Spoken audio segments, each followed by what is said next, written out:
বাংলাদেশের হয়ে খেলতে জাতীয় দলের ক্যাম্পে যোগ দিয়েছিলেন ফাহমিদুল ইসলাম, কিন্তু সৌদি আরবের কন্ডিশনিং ক্যাম্প থেকে তার সতীর্থরা দেশে ফিরে ভারতে গেলেও যাওয়া হয়নি ইতালিয়ান প্রবাসী ফরওয়ার্ডের। সৌদি থেকেই আবারও ইতালিতে ফিরে গেলেন তিনি। জাতীয় দলের হয়ে খেলতে আরও কিছু সময় লাগবে বলে ফাহমিদুলকে বাদ দিলেন কোচ হাভিয়ার কাবরেরা।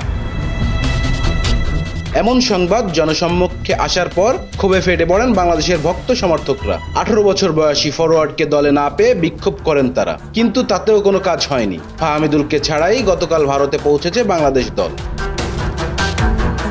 ফাহমিদুলকে ফেরাতে না পারলেও ইতালিয়ান প্রবাসীর মন জয় কেড়ে নিয়েছেন বিক্ষোভ করা বাংলাদেশ ভক্ত সমর্থকরা। সমর্থকদের প্রতি কৃতজ্ঞতা প্রকাশ করে তিনি জানিয়েছেন, সর্বশক্তিমান আল্লাহ চাইলে লাল সবুজ জার্সি গায়ে জড়াবো।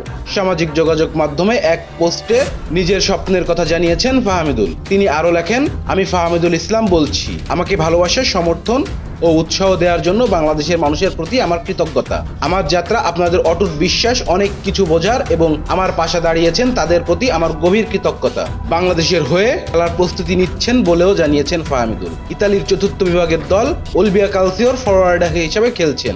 বাংলাদেশের হয়ে খেলতে প্রস্তুত হচ্ছিলাম, তবে দুর্ভাগ্যক্রমে পরিকল্পনা অনুযায়ী এবার হয়নি। যাই হোক, আমি বিশ্বাস করি সবকিছুই ঘটার পেছনে একটা কারণ থাকে। তবে আমার যাত্রা এখানেই শেষ হয়নি। বাংলাদেশের হয়ে খেলার স্বপ্ন পূরণ করতে কঠোর পরিশ্রম করবেন ফাহমিদুল। তিনি নিজে পোস্টে আরো লিখেছেন, ইনশাল্লাহ সর্বশক্তিমান আল্লাহ চাইলে লাল সবুজ জার্সি গায়ে জড়িয়ে মাঠে নামবো একদিন। ভক্ত এবং দেশের জন্য নিজের সবটুকু নিংড়ে দেব।